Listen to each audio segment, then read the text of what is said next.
Bonsoir à tous et bonsoir à tous. Bonsoir à tous et bonsoir à toutes, pardon. Il est 18h01, je déclare la séance du conseil municipal ouverte. L'appel des membres, Madame Luciani. À toutes et à tous, Monsieur Moutet, Monsieur Cabri, Madame Martedu donne procuration à Monsieur Kopp, Monsieur Domas, Madame Leroy, Madame Effession, Monsieur Landa, Madame Samazan, Monsieur Richard, Madame Quenet donne procuration à Monsieur Dumay, Madame Guffon, Monsieur Albérigo, Monsieur Dumay, Madame Blachier-Graffin donne procuration à Monsieur Albérigo, Monsieur Michel donne procuration à Madame Luciani, Madame Gauthier, Monsieur Kopp, moi-même, Monsieur Delvalle, Monsieur Déon, Madame Sintès donne procuration à Monsieur Cabri, Madame Papa donne procuration à Madame Leroy, Madame Luciani Yolande, Monsieur Lupi, Madame Ferrare-Thérèse donne procuration à Monsieur Papazian, Monsieur Papazian, Madame Gagliardi donne procuration à Monsieur Lupi, Monsieur Prior, Monsieur Malfato donne procuration à Monsieur Chable, Madame Ambrogio, Madame Legon, Monsieur Chable et Monsieur Basile.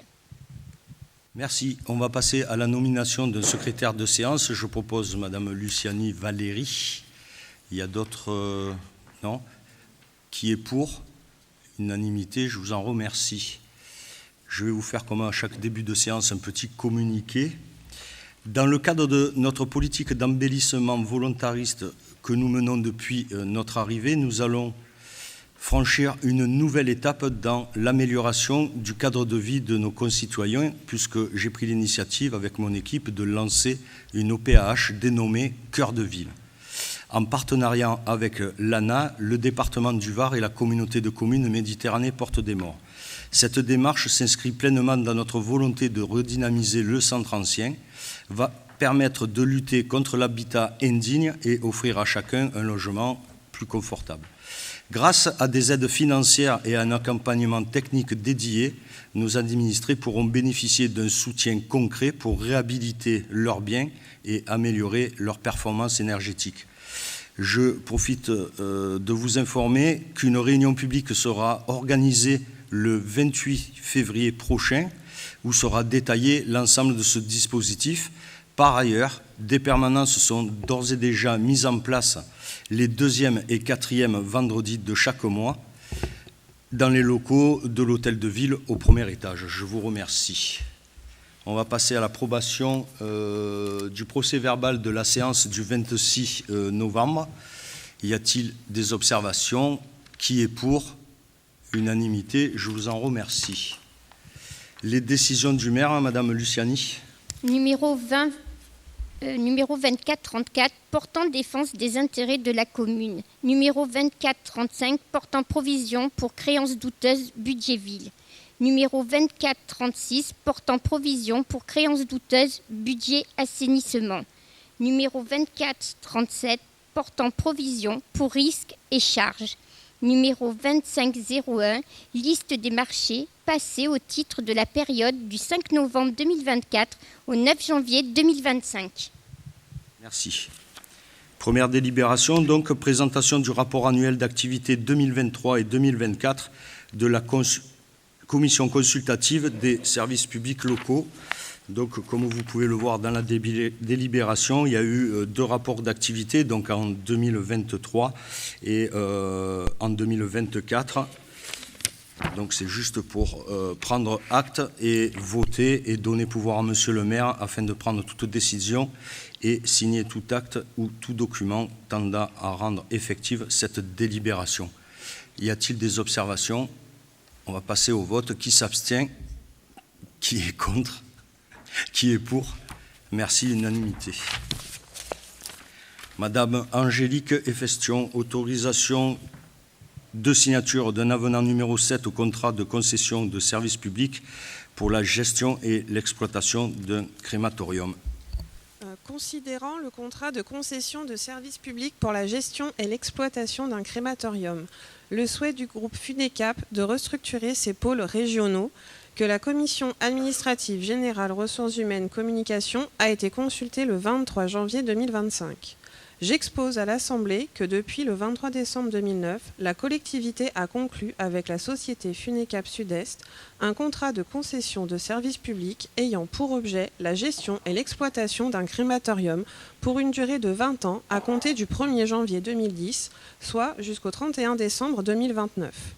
Le groupe FUNECAP souhaitant restructurer ses pôles régionaux, il est proposé la cession et le transfert au profit d'une filiale dédiée, la Société du crématorium de Cuers, détenue à 100% par la Société des crématoriums de France, filiale spécialisée du groupe en matière de construction et de gestion de crématorium de France et filiale de la Société FUNECAP Holding. La Société des crématoriums de France garantit à la commune qu'elle fournira à la société dédiée concessionnaire l'ensemble des moyens nécessaires à l'exécution contractuelle des engagements souscrits au titre du contrat de concession de service public du crématorium sur toute la durée de la concession. Il est donc proposé au conseil municipal d'autoriser Monsieur le maire à signer l'avenant numéro 7 à la délégation de service public pour la gestion et l'exploitation d'un crématorium, de donner pouvoir à Monsieur le maire afin de prendre toute disposition et signer tout acte ou tout document tendant à rendre effective cette décision. Merci. Y a-t-il des questions?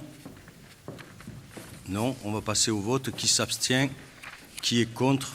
Qui est pour? Unanimité, je vous en remercie. Avance sur la subvention au Centre communal d'action sociale. Monsieur Cabri.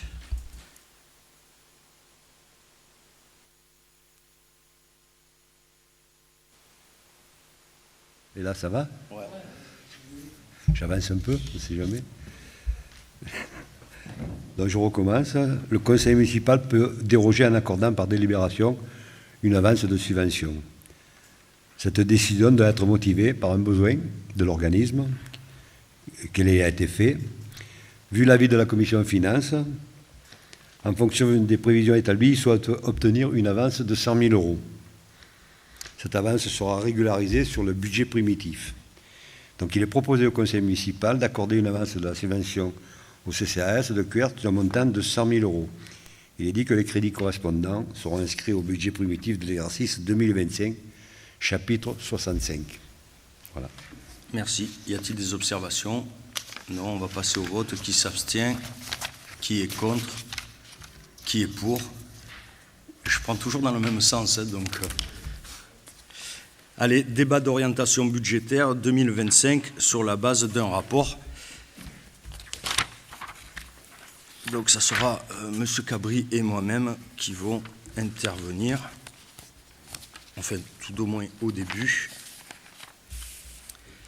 Allez, vous avez été destinataire du rapport d'orientation budgétaire 2025 et comme vous le savez, pour les communes de 3 500 habitants et plus, le maire présente au conseil municipal, dans un délai de 2 mois précédant l'examen du budget, un rapport sur les orientations budgétaires, les engagements pluriannuels envisagés, ainsi que la structure et la gestion de la dette.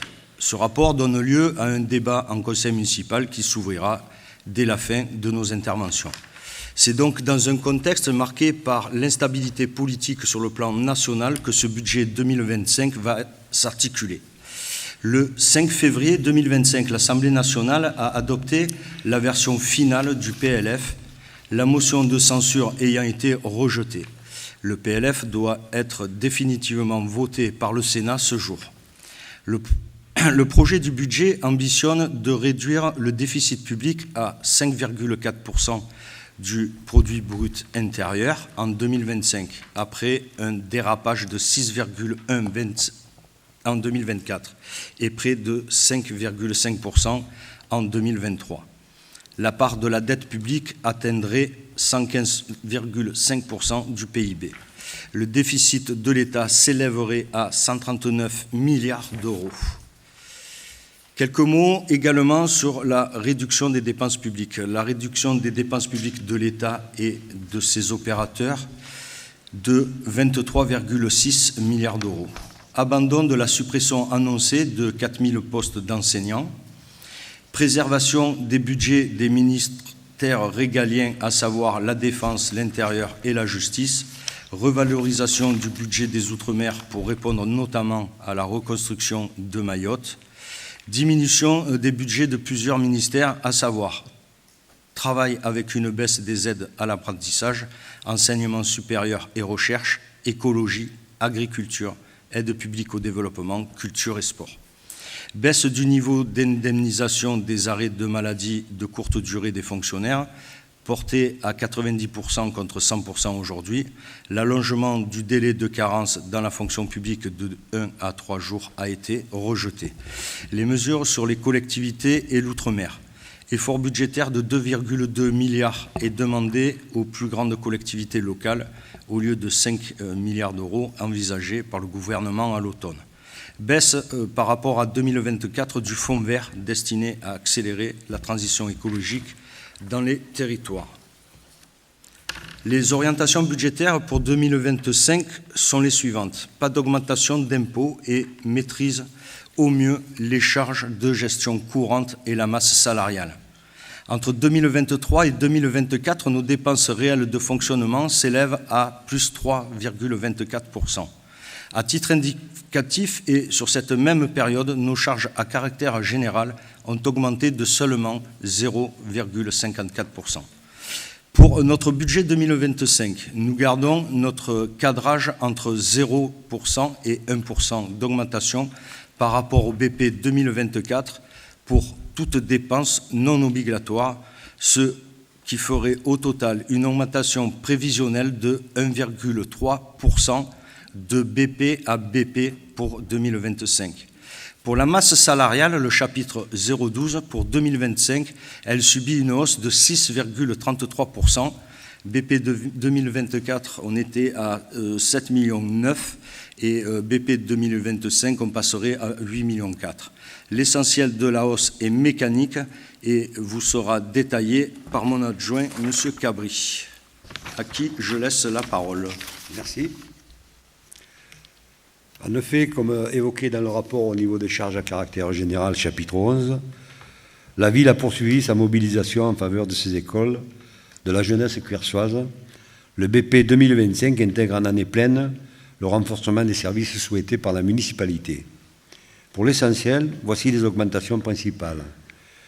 Entre autres, et en ce qui concerne nos contrats de DSP avec l'ODEL, l'affermissement de la tranche optionnelle 1, accueil périscolaire agréé, des écoles maternelles et primaires élémentaires publiques, accueil du matin avant la classe et accueil du soir, et de la tranche optionnelle numéro 2, accueil périscolaire agréé de la pause méridienne sur les écoles maternelles, élémentaires et primaires publiques. Sur une année complète, c'est de l'ordre de 161 000 euros qui sont refinancés. En frais de nettoyage, nous avons rajouté 32 000 euros. En maintenance écran d'information panneaux photovoltaïques, on a rajouté 26 000 euros. En frais d'hiver de festivités, 21 000 euros. En frais d'hiver de publicité, 15 000 euros. En frais d'entretien, de maintenance et de location du parc automobile et matériel roulant, 22 500 euros. Également, nos diminutions principales, l'énergie, l'électricité, le passage éclairage au LED, réduction de l'intensité lumineuse durant la nuit, stabilisation des prix de l'électricité, pour le gaz, baisse de la consommation réelle et retrait de l'école Jean Jaurès, moins 150 000 euros. L'entretien des bâtiments sinistres et des réparations ascenseurs, moins 80 000 euros, sachant bien sûr que comme nous avons une école tout à fait neuve, on a un peu moins de maintenance et d'entretien à faire. Comme évoqué précédemment par M. le maire, la masse salariale chapitre 12 pour 2025 subit une hausse de 7,33%. Donc on passe de 7,9 millions à 8,4 millions. L'essentiel de la hausse est effectivement mécanique. Elle est due au classement GVT, glissement vieillesse et technicité, et aux décisions nationales, la hausse des cotisations patronales, notamment des retraites, la participation obligatoire dans le cadre de la protection sociale, complémentaire pour environ 160 000 euros. À cela s'ajoute notre politique RH que nous poursuivons en faveur des bas salaires et contre la précarité, soit 190 000 euros. La charge financière, cette année, sera à 430 000 euros par rapport aux emprunts que nous avons faits. L'année dernière, nous étions à 390 000 euros. Pour ce qui est de la charge de gestion courante, l'année dernière, nous étions à 1 110 900. Cette année, nous sommes à 1 54 000. Donc nous sommes en diminution de 6,2%. Pour ce qui est des subventions associatives, dans la continuité de 2024, la ville consacre un tissu associatif, une enveloppe de 80 000 euros, ainsi qu'un support logistique important, mise à disposition gratuite de salles et d'équipements sportifs, forum des associations, prêt de matériel, dont la mise en place d'un service gestion des associations permet de fournir un accompagnement administratif et technique de qualité. La subvention versée au Centre communal d'action sociale en 2025 reste inchangée par rapport à 2024. À noter cependant, le montant sera de 520 000 euros et non de 600 000. Cette différence est due aux 80 000 euros transférés car non utilisés de la section d'investissement à la section de fonctionnement du CCAS.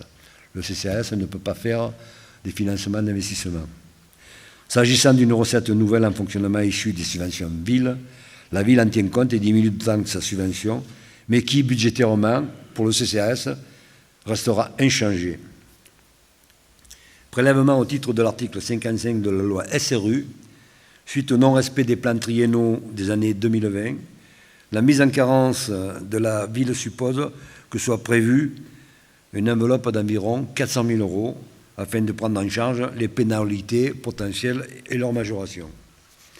Pour ce qui est de la recette de fonctionnement, nous avons eu la prudence sur les produits de services et des domaines.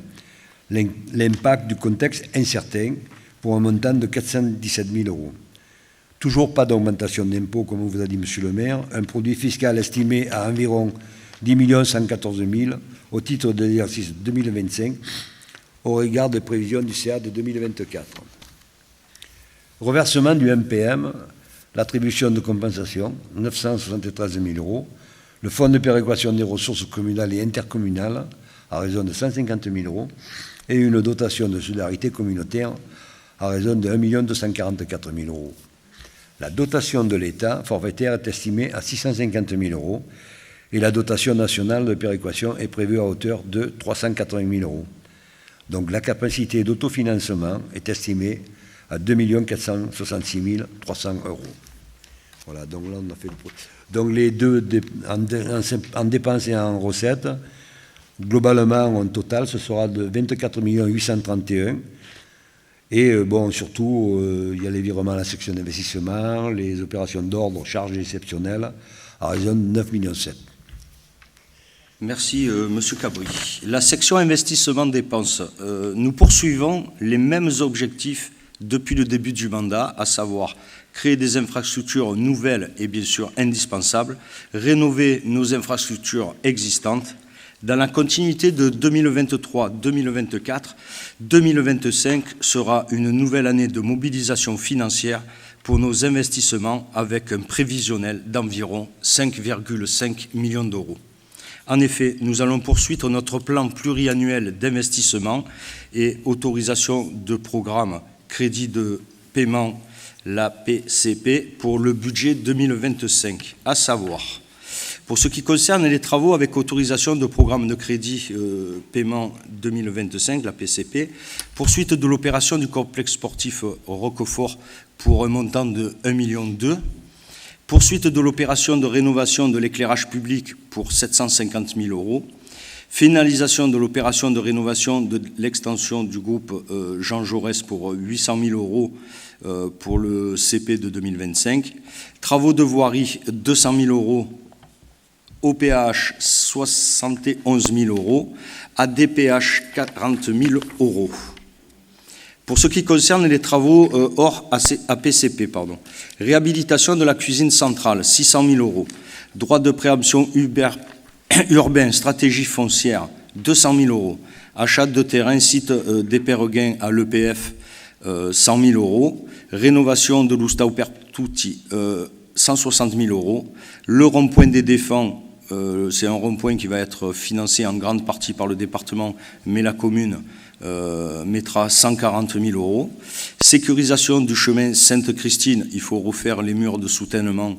On a eu les résultats des bilans que l'on a fait en fin d'année pour un montant de 110 000 €. La réfection du canal des Arrosants à l'Allemande, 90 000 €. L'achat d'un tracteur, 80 000 €. L'avenue Ourcade, des travaux au niveau de la pharmacie, 65 000 €. Valcro, la reprise des accotements, donc c'est le dernier tronçon puisqu'on l'a mis en plan pluriannuel. Et donc on a fait les 2 premiers tronçons, il reste le dernier à faire pour 50 000 €. Les menuiseries de l'école Marcel Pagnol pour 50 000 €. La sonorisation et un écran pour la salle de cinéma, parce que c'est vrai que je suis allé voir plusieurs séances et le son, il n'est pas... Il a du vécu, quoi, ce qui est normal. Donc on va investir 42 100 € exactement sur la sonorisation, avec un système aussi pour les malentendants. Plantation d'arbres pour notre ville basse température l'été pour 40 000 €. Et voilage de la cour Jean Moulin, maternelle, pour 35 000 €. Je vous relaisse la parole, Monsieur Cabri. En ce qui concerne notre dette et plus particulièrement notre capital restant dû, consolidé avec le budget de la ville, de l'eau et de l'assainissement, il s'élève à 14,8 millions d'euros au 1 janvier 2025. Pour la ville, le capital restant dû est à 14 millions et il reste 800 000 € pour l'eau et l'assainissement. Pour rappel, seul de bonne gestion étant fixé par l'État entre 11 et 13 ans pour 2024, notre commune est à 4,13 ans. Pour ce qui est de la section d'investissement, au niveau des recettes, un point sur les subventions. Sur l'ensemble de nos opérations, nous avons obtenu auprès de la préfecture du Var, de la région et de la CCPMP près de 40% de nos cofinancements. Le département aussi. Ben oui, j'ai marqué, non? Je n'ai pas dit? Non. Ah bon, je recommence alors. Nous avons obtenu auprès de la préfecture, du département, de la région et de la communauté de communes Porte des Morts près de 40% de cofinancement. Pour 2025, et dans le cadre du projet de territoire porté par MPM, 1 238 000 € est attendu cette année. Il va y avoir donc les délibérations qui vont suivre après le ROB. Pour donner un total général, donc l'ensemble des cofinancements s'élève actuellement à 7 110 293 et quand on aura les attentes distribuées, nous serons à 8 461 633, soit de l'ordre de 40% de nos totaux.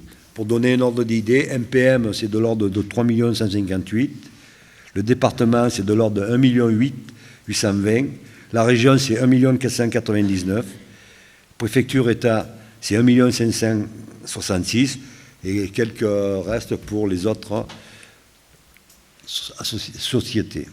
Voilà. Monsieur le maire, c'est pour toi. Oui. Alors, en synthèse, voici les données clés des hypothèses budgétaires pour 2025. Budget primitif 2025 a été élaboré sur les bases suivantes. Maîtrise des charges générales de fonctionnement des services, avec la prise en compte de l'inflation, avec un cadrage budgétaire strictement limité et ne dépensant pas les 1,37% d'augmentation par rapport au BP 2024. Augmentation des dépenses de personnel contenue avec une évolution de 6,33%. Estimation prudente des recettes réelles de fonctionnement à hauteur de 15,9 millions d'euros. Recherche de financement externe et subventions versées, comme vous avez pu le voir pour une commune qui, soi-disant, n'avait pas et n'allait pas chercher beaucoup de subventions. Les chiffres qu'a annoncé M. Cabri, c'est quand même remarquable. Programme d'équipement à hauteur de 5,5 millions d'euros. Et bien sûr, comme je le dis depuis le début du mandat, pas d'augmentation des taux des impôts locaux. Ainsi, en grande masse, le budget 2025 devrait s'équilibrer autour de section de fonctionnement 24,8 millions d'euros, section d'investissement 15,9 millions d'euros. Monsieur Cabri, je vous laisse la parole. Donc on va passer au budget prévisionnel de l'eau. Pour l'essentiel, à la Fuchs, réhabilitation du réservoir numéro 1 suite au diagnostic de 2024, 174 000. Renouvellement du poste de livraison électrique à hauteur de 50 000. Renouvellement complet du Sofrel avec reprise de la surveillance du site et de la clôture haute sécurité au niveau de la Fuchs à hauteur de 40 000 euros. Renouvellement des canalisations avenue Gabriel Péry à hauteur de 120 000 euros. Renouvellement des canalisations rue François Fournier, 50 000 euros. Le renouvellement de la clôture haute sécurité et inverseur de source pour raccordement au groupe électrogène dont nous avions parlé il y a pas mal de temps, à hauteur de 14 000 euros. Donc déjà, vous voyez que au niveau de travail qui va être fait dans le cadre du service de l'eau, ça va être très conséquent. Donc si en grande masse, quand vous regardez les budgets 2025 devraient s'équilibrer en section de fonctionnement à hauteur de 1,1 million et en section d'investissement à hauteur de 1,6 million.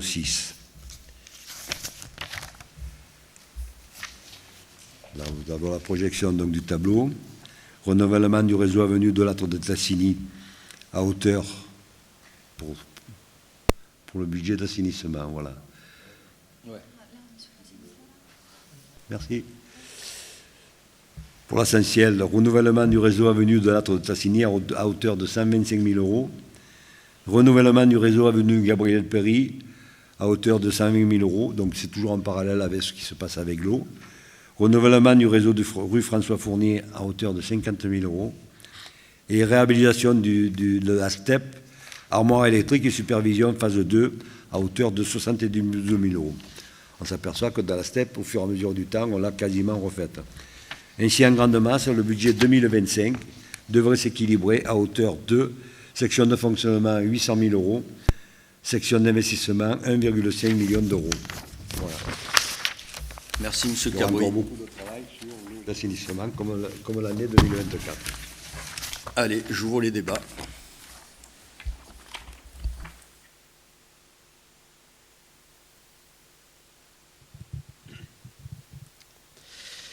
Pardon. Vous êtes arrivé très vite en ouvrant les débats, du coup vous ne m'avez pas laissé le temps de tout rassembler. Merci monsieur le maire et merci monsieur le premier adjoint pour cette présentation. Alors juste, mais je le dis chaque année, si on peut avoir la même présentation projetée que reçue dans les dossiers, c'est toujours mieux parce que, par exemple, il manquait toujours la section de fonctionnement au complet avec l'ensemble des chapitres et des postes et il n'était pas dans le document et tous les tableaux de budget de l'eau, mais bon, l'essentiel était là, c'est le plus important. Et juste, et comme ça laisse un peu le temps, une toute petite parenthèse avant mon propos que j'ai un peu préparé sur l'histoire du tracteur. Je suis désolé, ça me vient maintenant, mais il me semble qu'on en avait vendu un l'année dernière et je me demande, il me semblait qu'il fonctionnait, juste si on peut m'élucider cette histoire avant la fin de la présentation, ce serait pas mal, parce que je vois qu'on achète un tracteur 80 000 euros. Bon, c'est nécessaire, mais il me semble qu'on en a vendu un l'année dernière. Je peux me tromper, c'est pour ça que dans le cas où je me trompe, j'aimerais bien qu'on éclaircisse ce point-là. Donc, revenons-en au principal, le débat d'orientation budgétaire. Alors, on reste dans la continuité.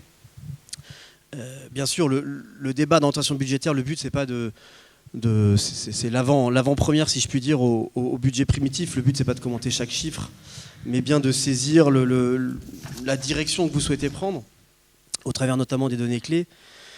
Mais, et j'en reviendrai dessus, aussi de mettre en avant certains oublis ou relations de cause à effet entre certains postes budgétaires et des annonces. Alors on vous sent prudent cette année, à juste titre, notamment sur les recettes fiscales. Alors c'est pas faute l'année dernière d'avoir prévenu quand même qu'on serait confronté assez tôt à un effet ciseau entre, d'un côté, les communes dont plus de la moitié de la recette fiscale principale, c'est le foncier, et la panne qu'on vit actuellement,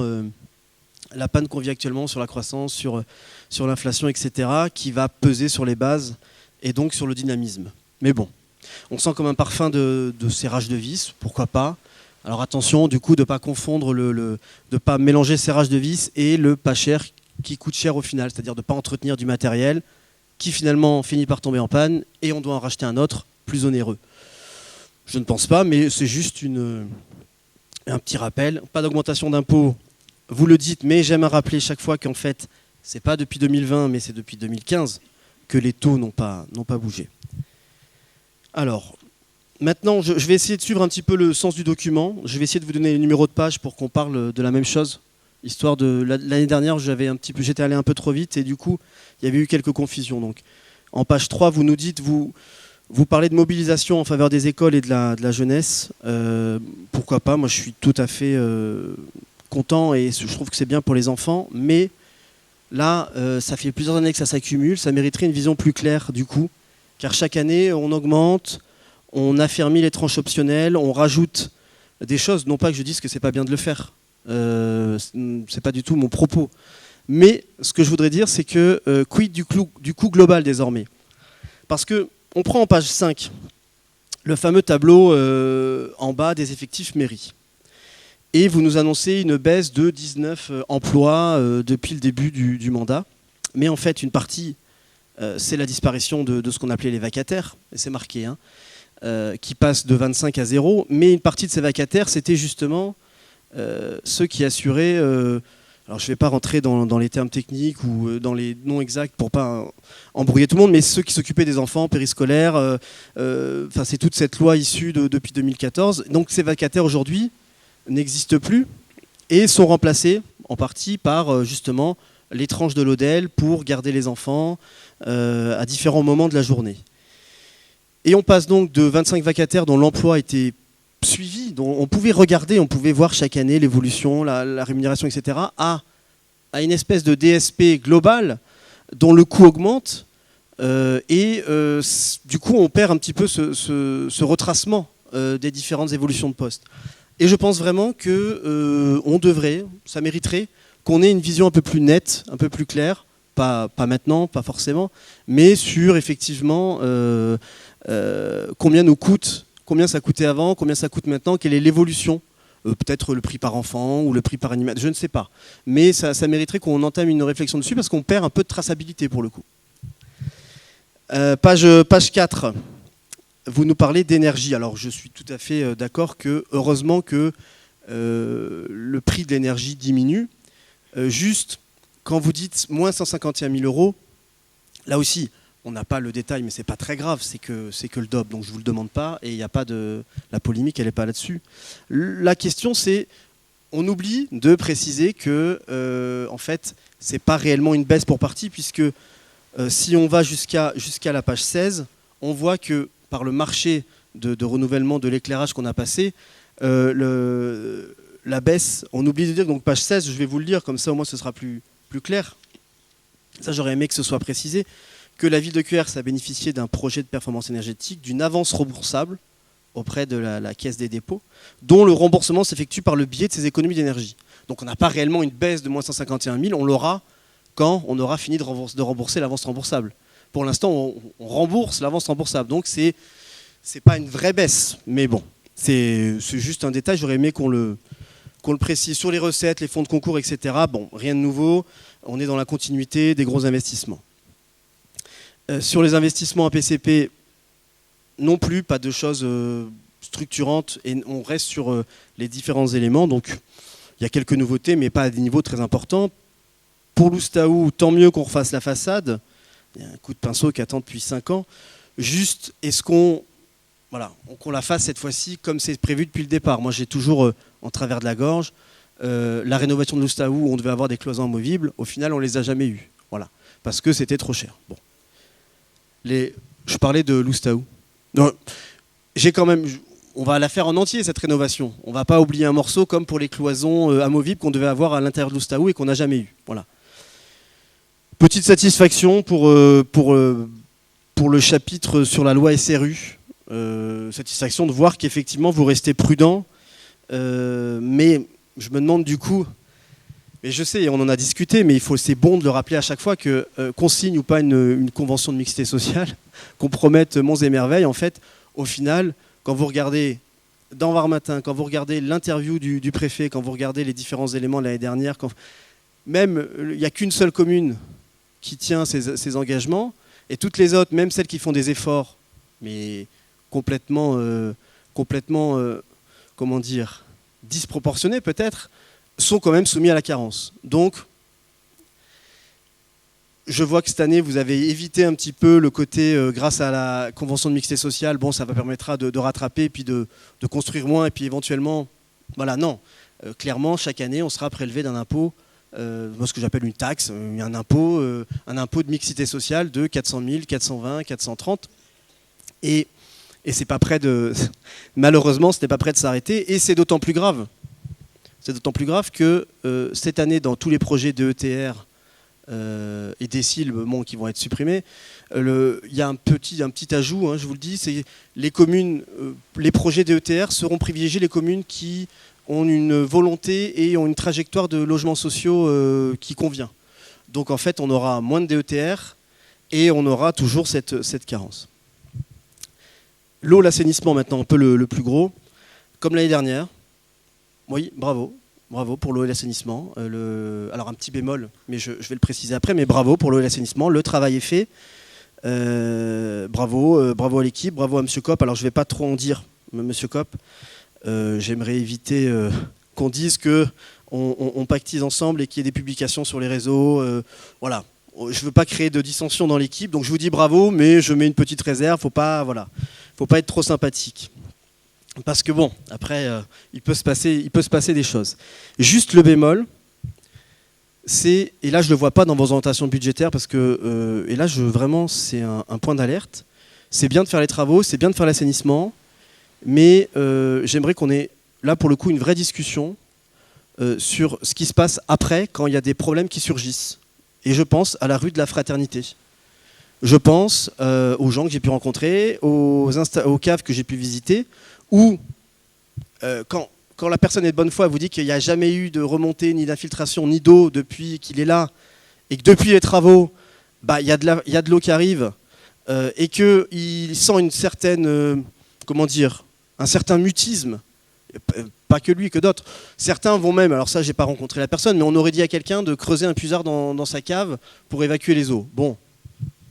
Donc c'est pas mal, mais dans les intentions budgétaires, il y a bien de faire des travaux, mais est-ce qu'on peut avoir un exercice de transparence sur ce qui se passe après quand les gens constatent des choses? Est-ce qu'on leur dit mais non mais c'est comme ça et vous vous débrouillez, ou est-ce qu'on prend réellement en main les choses? Voilà, là vraiment j'aimerais un petit peu qu'on précise. Parce que le contexte budgétaire un peu contraint qu'on vit et qu'on voit dans ce DOB est vraiment, j'ai l'impression de dire un peu la même chose que l'année dernière, parce que on reste dans les grands schémas. Et on voit qu'on prépare aussi de futurs gros investissements. Et tant mieux, pourquoi pas. Mais ce contexte budgétaire ne doit pas faire oublier l'indispensable lien qu'il y a à avoir avec la population. Et ça doit aller de pair avec l'information de qualité.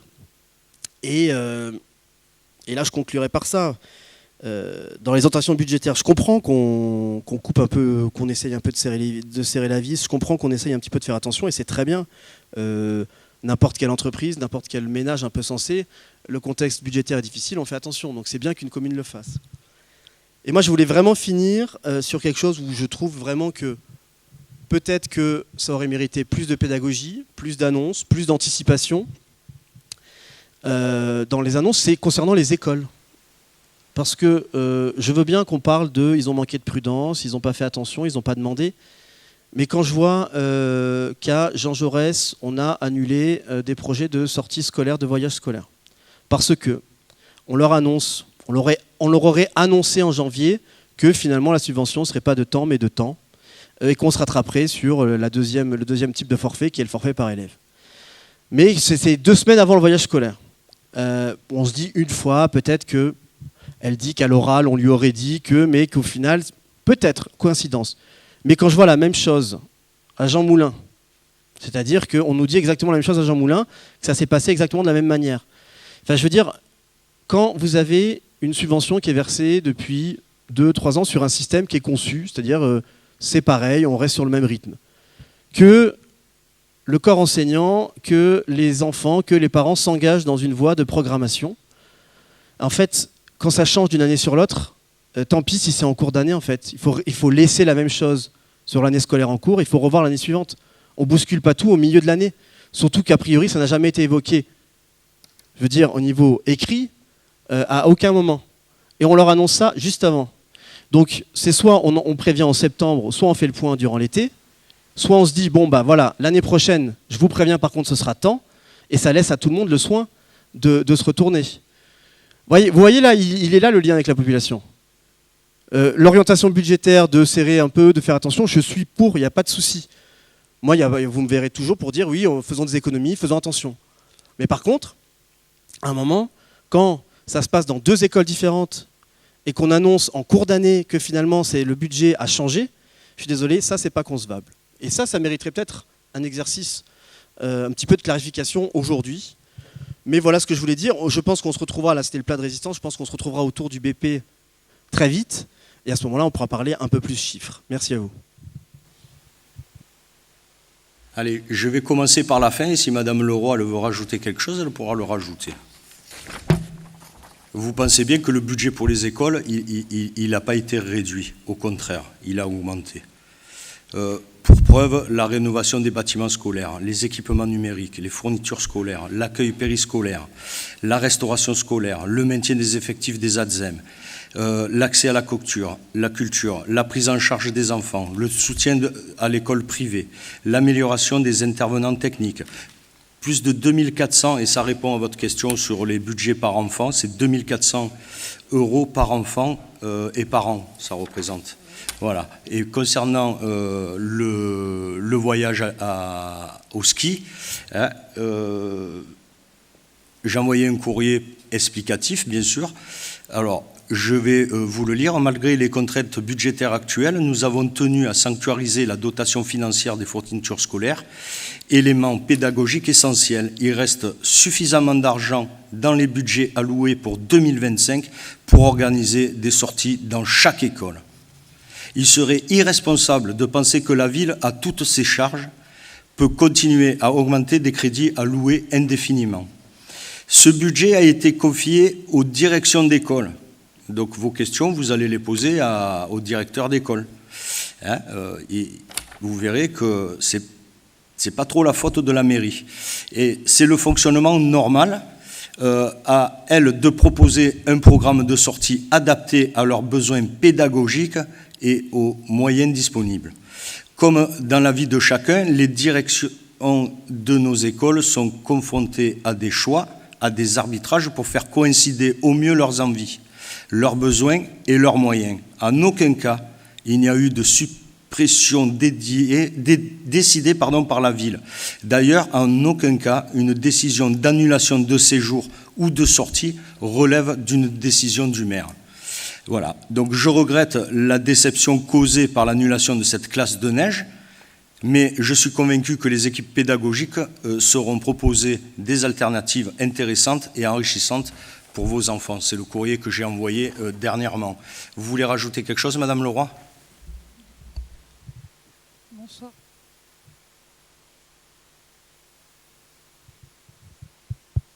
Bonsoir. Vous m'entendez ? Oui. Monsieur Schable, dans ce que vous venez d'indiquer, vous dites « on aurait dit aux directrices d'école ».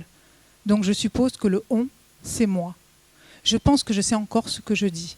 Depuis à peu près mai, j'ai indiqué à l'ensemble des directrices d'école que la manière dont nous versions notre subvention séjour serait modifiée et qu'en effet, nous avons une telle augmentation du budget scolaire que nous ne pouvions pas continuer ainsi. Depuis mai, elles sont au courant. Donc, à un moment donné, si notre budget est voté sur l'année, en année civile et non en année scolaire, on n'y peut rien. Je les avais prévenus. Maintenant, le « on », je veux bien après qu'on en discute, après le conseil. Parce que moi, je sais encore ce que je dis et j'ai des gens qui étaient témoins avec moi quand je l'ai dit. Voilà, vous avez tous les tenants et tous les aboutissants. Voilà. Concernant, je prends un peu dans l'ordre de la fin au début. Concernant la rue de la Fraternité, vous pensez bien qu'on ne va pas laisser des habitants qui se plaignent. On est allé voir, mes services y sont allés, nos assureurs respectifs y sont allés, et la problématique, elle ne vient absolument pas de la mairie. Ça devait être des infiltrations qu'ils avaient bien avant. Un goudron n'est pas fait non plus pour imperméabiliser leur cave, et même les experts leur ont dit que c'était à eux à protéger leur habitation avec de l'étanchéité spécifique. Donc je ne suis pas expert, hein, attention, mais même l'expert de ce monsieur qui a publié sur les réseaux sociaux lui a bien dit ce qu'il fallait qu'il fasse. Et en aucun cas, la mairie est responsable de ce qu'il arrive. Voilà pour les tenants, les aboutissants. Vous pensez bien que quand on nous contacte, on s'occupe des choses. Seulement, certaines personnes, elles ne veulent pas entendre ce que disent les experts. Donc, il y a des experts dans les assurances. C'est fait pour faire des résumés et amener des solutions aux problématiques. En ce qui concerne l'Oustau Pertuti, comme je vous l'ai dit, on a investi quand même, on arrivera en fin de mandat à pratiquement entre 20 et 25 millions d'investissements. Donc il était important de le mettre en plan pluriannuel d'investissement. Donc l'Oustau Pertuti, on a refait les salles. Une cloison amovible, comme je l'ai dit à certains conseils municipaux, ça coûtait 80 000 €. Je veux dire, je ne suis pas là pour gaver les entrepreneurs non plus, quoi, je veux dire. Donc oui, là, cette année, il va y avoir la façade de fête, et l'année prochaine, il y aura qui y aura, mais il y aura les aménagements extérieurs qui sont prévus. Voilà. Dans la fonctionnalité, la cloison amovible, franchement, ça ne pose pas de problème, puisque s'ils veulent les deux salles, ils peuvent ouvrir, et on n'a pas eu de remontée négative là-dessus, et beaucoup plus de remontées positives. Alors la loi SRU, là-dessus, je ne vais pas vous donner tort et pas vous donner raison, elle est ce qu'elle est. Comme vous dites, pour moi, ce n'est pas une amende, ça devient un impôt, et qu'on rentre dans le cadre ou qu'on ne rentre pas dans le cadre, on aura toujours cet impôt. Enfin, pour moi. Hein. Voilà. Maintenant, le contrat de mixité sociale permet quand même de baisser le nombre de logements à produire, et à produire pour les Cuersois surtout. Ce qu'on a fait là sur la maison intergénérationnelle, on a placé plus de 40 familles cuersoises, je crois, de souvenirs. Voilà. Après, la loi SRU est là. Est-ce qu'elle changera un jour? On ne le sait pas. Mais bon, c'est mal parti là-dessus. Le marché de performance énergétique, il est ce qu'il est, mais bon, il permet quand même de faire des économies, puisque sur 2023, c'était, je crois, je me le suis noté quelque part, 26 000 €, je crois. Et cette année, c'est 28 000 €. Quelque chose comme ça. Rien que sur les secteurs qu'on a déjà fait en éclairage. Et sans compter que la première année, il y avait beaucoup de... l'éclairage, ça a commencé qu'en avril-mai, alors que d'abord, on a changé les coffrets qui étaient en insécurité pour nos habitants, étant donné que les anciennes municipalités n'ont rien fait pendant des années. Donc il était important et on n'avait pas le choix. Oui, vous pouvez sourire, mais c'est comme ça. Voilà. Donc la DSP, oui, le coût, il augmente. La DSP sur les... comment ça s'appelle? Avec l'ODEL sur le périscolaire, puisque l'année dernière, on avait les primaires et cette année, on a rajouté les maternelles. Qu'est-ce que vous m'avez dit après? Page 3, les écoles, la jeunesse, ouais, c'est ça. C'était sur le PPI. C'est un plan pluriannuel d'investissement. Sur le pas cher, sachez que, franchement, avec mon équipe, on n'est pas dans cette optique-là. On sait que le pas cher, on est forcément souvent obligé d'y revenir. Donc on fait très attention au marché que l'on passe. Et ce n'est pas le pas cher qui fait toute la différence. Quant au tracteur, alors j'ai demandé au service, c'est important le tracteur, ça prouve qu'on n'est pas si mauvais sur le robe, monsieur Cabri. Alors le tracteur qu'on achète remplace le deuxième tracteur qui est en fin de vie. Et ça n'a aucun rapport avec le premier tracteur remplacé. Voilà. On a un chauffeur pour le tracteur, oui, c'est bon. Voilà. Y a-t-il d'autres questions ? Non? Un complément. Oui. Vraiment, je pense que l'évaluation un peu du coût de cette DSP, et je reviens dessus concernant l'ODEL, c'est pas parce que c'est très bien, enfin je veux dire, c'est très bien pour nos élèves, c'est pas ça que je dis. Je dis juste que, est-ce qu'on peut comparer un petit peu, qu'est-ce qu'on a, combien de postes de vacataires ont été un petit peu supprimés suite à cela, et quelle est la masse financière qu'on a mis en face de l'autre côté pour. C'est juste pour avoir un petit peu un espèce de reporting. Tout à fait. Et c'est vraiment pas dans un sens positif, négatif que je dis ça. Oui, non, mais je le conçois très bien, mais on vous fera un petit tableau explicatif. Parfait. Voilà, parce que oui, on est monté en compétence, je veux dire, pour les gamins. Hein, on avait, je crois, le midi, une personne pour 40 élèves, enfin 40 gamins. Là, on en a une pour 12 ou 14, je n'ai plus le chiffre en tête, mais on vous fera le récap. Mais toutes les ADSEM qu'on utilisait au temps méridien ont été reprises par le LODEL aussi. Hein, donc, mais on vous fera un tableau récap. Voilà. Y aurait-il d'autres questions? Non? Ben, je vous laisse conclure, M. Cabri.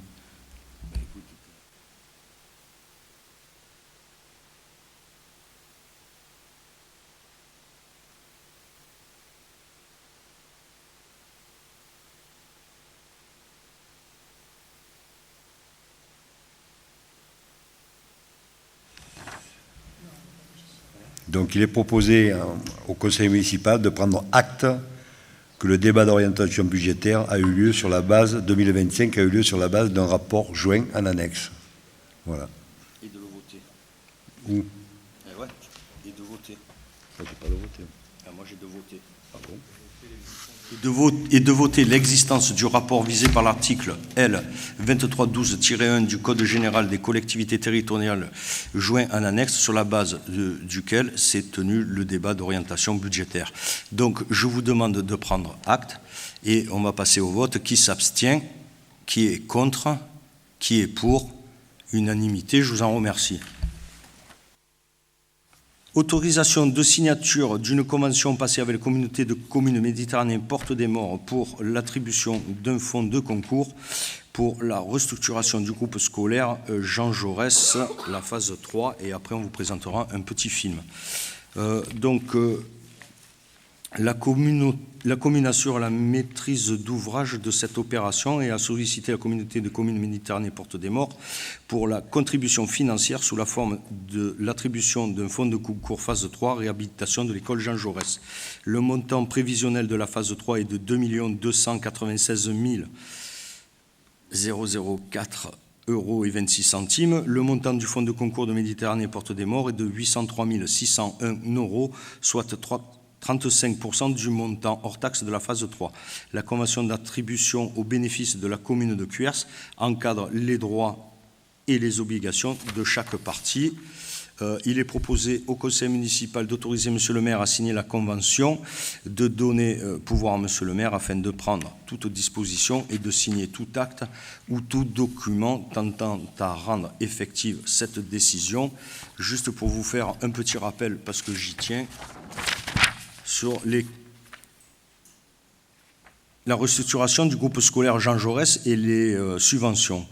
La préfecture, c'est 1 121 397 €. La région, c'est 841 000 €. Le département, c'est 500 000 €. Et là, on va rajouter aussi de MPM 803 601 €. Et la CAF, un montant de 56 280 €. Ça fait quand même un montant de 5 222 278 €, soit 48,21%. Je tiens à remercier les services parce que c'est du boulot, c'est des allers-retours à la préfecture, à MPM, à la région, au département, à l'État. Enfin, les dossiers sont complexes et il faut vraiment s'en occuper pour les avoir. Et vous n'avez rien lâché, je vous remercie. Voilà, on va vous passer le petit film avant de voter la délib. Ah, on était...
Donc merci à tous les intervenants. Hein. C'est un dossier où on a eu quand même aussi de la chance, où c'est qu'on a eu que 5 jours d'intempéries l'année dernière.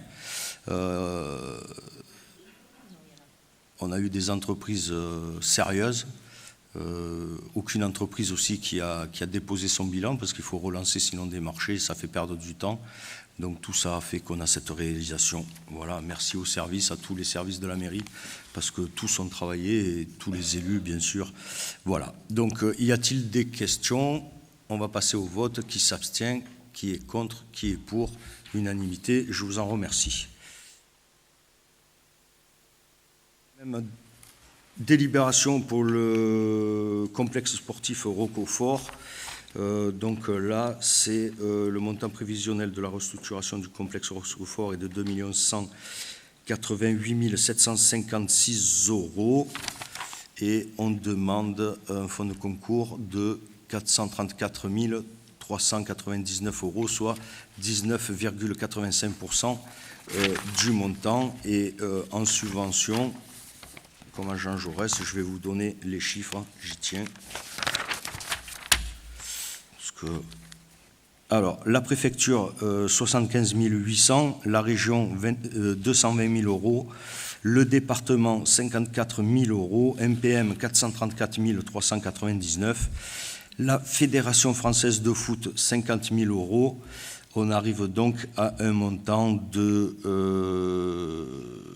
434 399, soit 20,3% pour l'instant. Voilà. Donc on va passer à quelques photos, on va vous projeter quelques photos et on va passer au vote. Voilà ce que deviendra le complexe sportif. Je suis allé le visiter ce matin. Les travaux ne sont pas en retard pour l'instant, malgré les intempéries et les petits soucis qu'on a eu de murs. Tout se passe pour le mieux. On aura peut-être la toiture de l'ancien vestiaire à refaire. Voilà. Allez, on va passer au vote. Donc, qui s'abstient? Qui est contre? Qui est pour? Unanimité. Je vous en remercie. Monsieur Stéphane Delvalle. Autorisation de signature de la convention passée avec le centre archéologique du Var. Merci Monsieur le maire. Donc vous n'êtes pas sans savoir qu'on a eu la donation du fonds René Jacob qui comporte des pièces archéologiques remarquables pour le patrimoine et l'histoire de notre commune. Nous allons donc passer une convention avec le centre archéologique du Var afin de faire l'expertise des pièces remarquables par des spécialistes, l'analyse et l'inventaire de la collection, le nettoyage et conditionnement des pièces selon les normes du service régional de l'archéologie et de la région PACA. Donc il y en a pour un montant de 2 500 € et je vous invite donc à voter, à valider cette mise en place de cette convention. Voilà, je vous remercie et j'en profite pour saluer le travail remarquable qui est fait par le service des archives de la ville. Merci. Oui, bien, c'est vrai, travail remarquable. Vous avez quelques photos du fonds Jacob, comme on l'appelle. Il y a vraiment, je le remercie André, parce qu'il y a vraiment des pièces remarquables. Voilà. Et ça rappelle des souvenirs de son papa. Voilà, notre garde, comme on l'appelait. Voilà. Donc on va passer au vote. Qui s'abstient? Qui est contre? Qui est pour? Unanimité, je vous en remercie. Madame Luciani, dénomination d'une voie privée, quartier Le Pouverel. Considérant que la commune a signé avec l'Association des maires du Var, les sapeurs-pompiers du département, la Direction départementale des finances publiques et la Poste, une charte d'engagement et de partenariat relative à la procédure pour chaque dénomination de voie, que sur le quartier du Pouverel, l'adressage est inexistant, que la commission numéro 3, développement et aménagement du territoire travaux, a été consultée le 22 janvier 2025. J'expose à l'Assemblée qu'il est nécessaire de dénommer l'une des voies de la résidence en copropriété dénommée les Mimosas, desservant le bâtiment D, implanté sur la passerelle AR numéro 2 et dont l'accès principal se situe chemin du Pouverel. Il convient, afin de faciliter l'intervention des différents prestataires, de procéder à la dénomination de cette impasse comme ci-dessous. Voie privée, impasse Les Mimosas.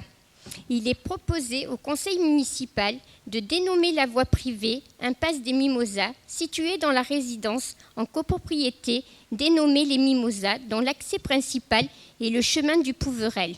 De définir ses limites comme suit. Début, chemin du Pouverel, fin, parcelle section AR numéro 2.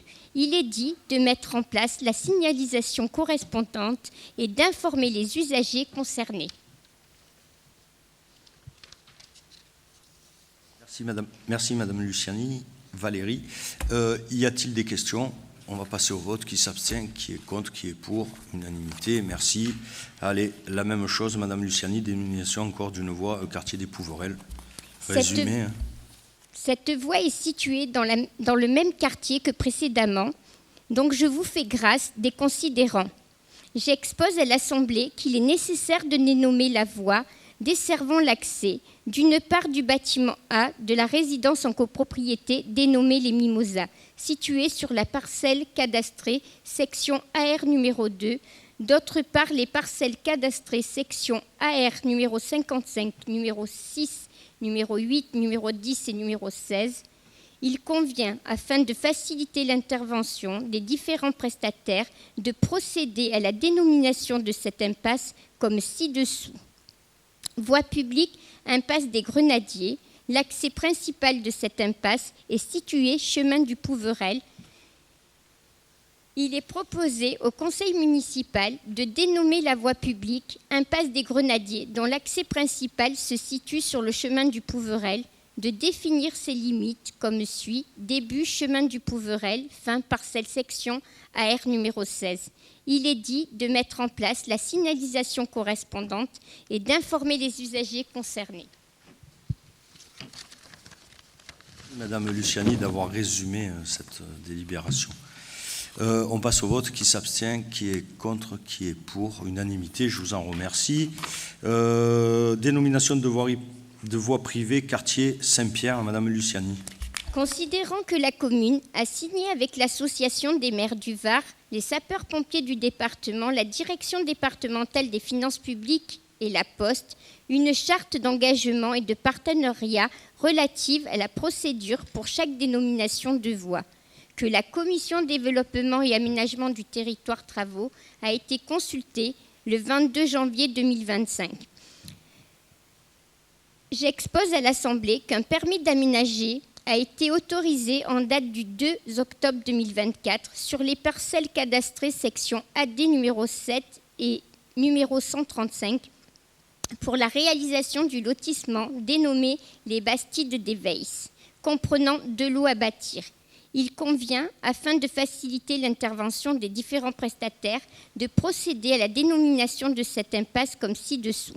Voie privée, impasse du Petit Versailles. Cette impasse est située dans le quartier Saint-Pierre, dont l'accès principal est le chemin des Veilles. Il est proposé au conseil municipal de dénommer cette voie privée impasse du Petit Versailles, située dans le quartier Saint-Pierre et dont l'accès principal se situe sur le chemin des Veilles. De définir ses limites comme suit. Début, chemin des Veilles, parcelle section AD numéro 28, fin, parcelle section AD numéro 134. Il est dit de mettre en place la signalisation correspondante et d'en informer les usagers concernés. Merci. Y a-t-il des questions? On va passer au vote. Qui s'abstient? Qui est contre? Qui est pour? Unanimité. Merci. Allez, dénomination d'une voie privée, quartier Sainte-Trope. Considérant que la commune a signé avec l'Association des maires du Var, les sapeurs-pompiers du département, la direction départementale des finances publiques et la Poste, une charte d'engagement et de partenariat relative à la procédure pour chaque dénomination de voie, que la Commission développement et aménagement du territoire travaux a été consultée le 22 janvier 2025. J'expose à l'Assemblée que les propriétaires du chemin de Sainte-Trope ont sollicité la commune afin de redénommer ce chemin privé desservant les parcelles cadastrées, section AE, numéro 50, numéro 51, numéro 52, numéro 54, 55, numéro 64 et numéro 65. Il convient, afin de faciliter l'intervention des différents prestataires, de procéder à la dénomination de cette impasse comme ci-dessous. Voie privée, chemin des Argelas. Ce chemin est situé dans le quartier Sainte-Trope. Il est proposé au conseil municipal de dénommer la voie privée chemin des Argelas située dans le quartier Sainte-Trope, dont l'accès principal se situe sur le chemin de Valcro. De définir ses limites comme suit: début chemin de Valcro, fin parcelle section AE numéro 55. Il est dit que la signalisation correspondante sera à la charge des propriétaires de ce chemin privé et d'en informer les usagers concernés. Merci. Merci. Des questions? Non? Allez. Qui est pour? Unanimité. C'était pour regarder si vous suiviez. Voilà. Allez, Monsieur Domas, acquisition des parcelles cadastrées AV numéro 443 et numéro 445 appartenant à la SAS Le Nautile. Considérant que la SAS Le Nautile est propriétaire des parcelles cadastrées AV 443 et 445 d'une surface respective de 262 mètres carrés et 454 mètres carrés situées au quartier Saint-Lazare, que les parcelles cadastrées section AV 443 et 445 sont concernées par des emplacements réservés numéro 4 et numéro 164 inscrits au PLU, que la commission développement et aménagement du territoire et travaux a été consultée le 22 janvier 2005. Pour donner suite à la délivrance du permis d'aménager du lotissement dénommé le Clos Saint-Lazare et conformément au PLU, la SAS Le Nautile, représentée par M. Tom Agnel, dont le siège social est rue Lys de Signon à 83 370 Brignoles, accepte de céder à la commune les parcelles cadastrées, section AV 443-445, d'une superficie de 262 et 454 mètres carrés, située au quartier Saint-Lazare, à l'euro symbolique non recouvrable. La parcelle section AV 443 est concernée par l'emplacement réservé numéro 4 inscrit au PLU. Il s'agit d'un accotement de voirie au droit de l'avenue Léon Amic qui permettra à la ville de poursuivre la réalisation d'une liaison sécurisée entre le centre-ville et l'entrée-ville de Sud. La parcelle section AV 445 est concernée par un emplacement réservé numéro 64 inscrit au PLU. Cette emprise est un accotement situé au droit du ruisseau Saint-Lazare, en partie zone NI, inondable, qui permettra de réaliser l'entretien du ruisseau. Il est donc proposé au conseil municipal d'autoriser M. le maire à acquérir les parcelles cadastrées AV 443-445, des superficies que je vous ai données, situées au quartier Saint-Lazare, à l'euro symbolique non recouvrable, d'autoriser M. le maire à faire signer tous les actes nécessaires à l'officialisation de cette acquisition, d'autoriser M. le premier adjoint au maire, légalement habilité à représenter la commune pour signer les actes administratifs en vertu des dispositions de l'article L. 1311-13 du Code général des collectivités territoriales. Il est dit que cette acquisition aura lieu par acte administratif et que tous les frais seront à la charge de la commune. Il est dit que les crédits nécessaires sont inscrits au chapitre 21, immobilisation corporelle du budget 2025. Je vous remercie. Des questions, on passe au vote. Qui s'abstient, qui est contre, qui est pour? Unanimité, je vous en remercie. Monsieur Domas, acquisition de la parcelle cadastrée AD numéro 40 appartenant à la SARL Combat Associé. Considérant que la SARL Combat Associé est propriétaire de la parcelle cadastrée section AD 40, une superficie de 140 mètres carrés située quartier Saint-Roch, que la commission s'est réunie normalement et légalement. Par courrier en date du 3 octobre 2024, la SARL Combat Associé a sollicité la ville afin de céder la parcelle cadastrée section AD numéro 40 située quartier Saint-Roch en face de l'entrée du cimetière. Cette parcelle constitue depuis des années les places de stationnement et elle est concernée par l'emplacement réservé numéro 36 inscrit au PLU. Il s'agit donc d'une régularisation. L'acquisition se réalisera au prix de 8 € le mètre carré, soit 1 120 € pour une surface de 140 mètres carrés. J'indique que l'acquisition se fera par acte administratif. Il est donc proposé au conseil municipal d'autoriser M. le maire à acquérir à la SARL Combat Associé ou toute autre personne ou société qui s'y substitueront la parcelle cadastrée section AD numéro 40 située quartier Saint-Roch d'une surface de 140 m², au prix de 8 € le mètre carré, soit 1120 €. D'autoriser Monsieur le maire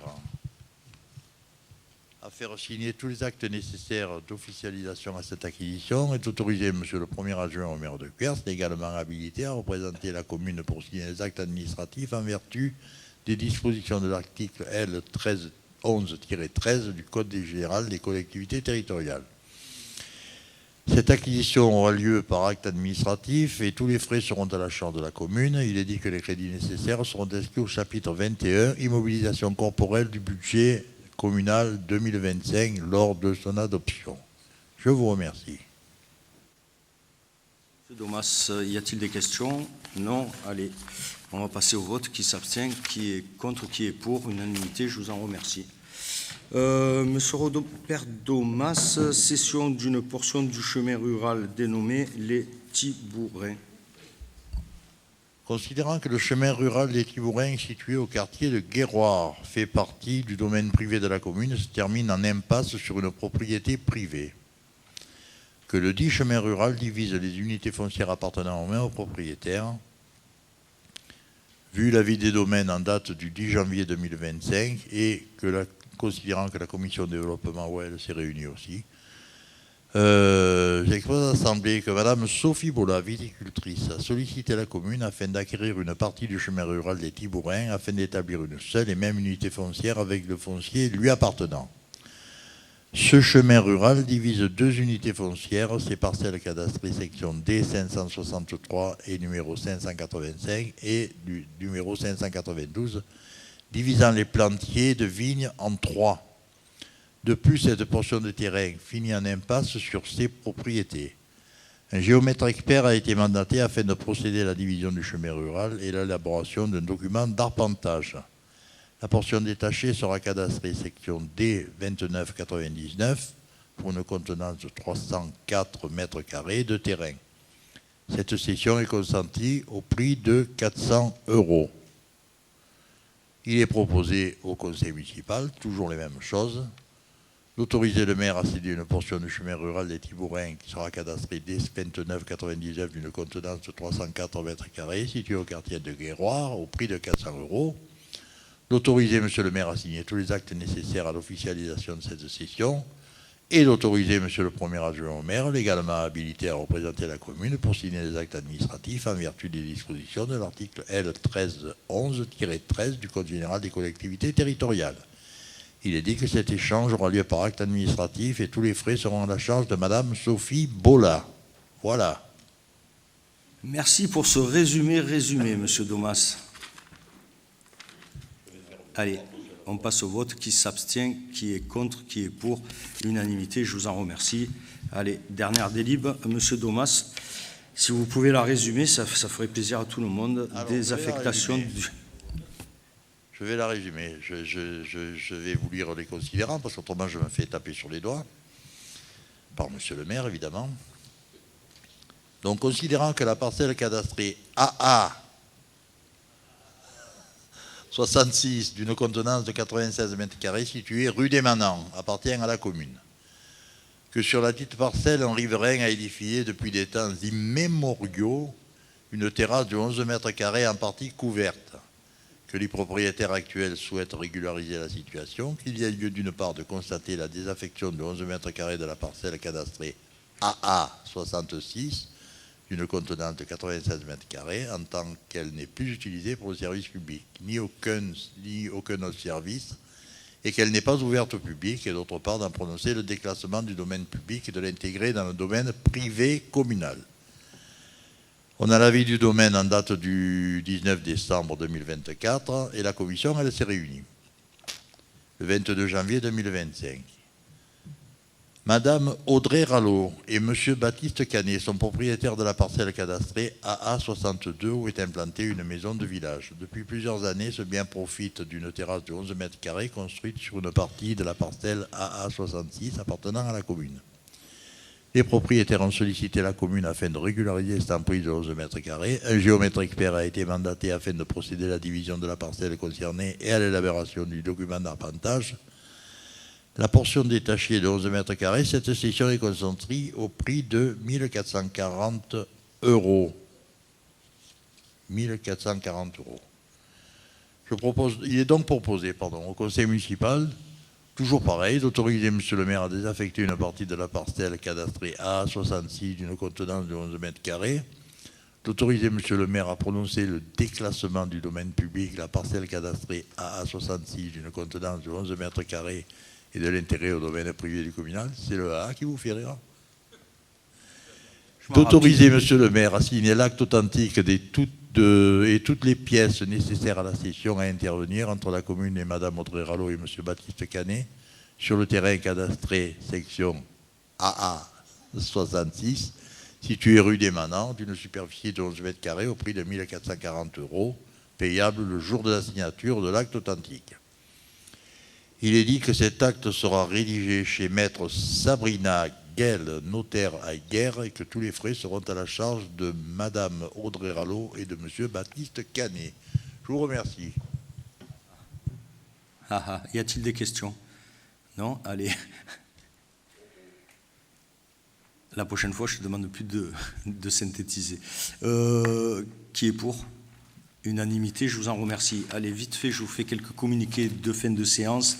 Vendredi 7 février, à partir de 17h, ici même au pôle culturel, que vous soyez fan de dragons, de dessins ou de belles histoires, je vous invite en présence de Caroline Deus, auteur, et Sabri Garbi, illustrateur, à partager un moment convivial et rempli de magie autour de leur livre La fête du dragon gourmand.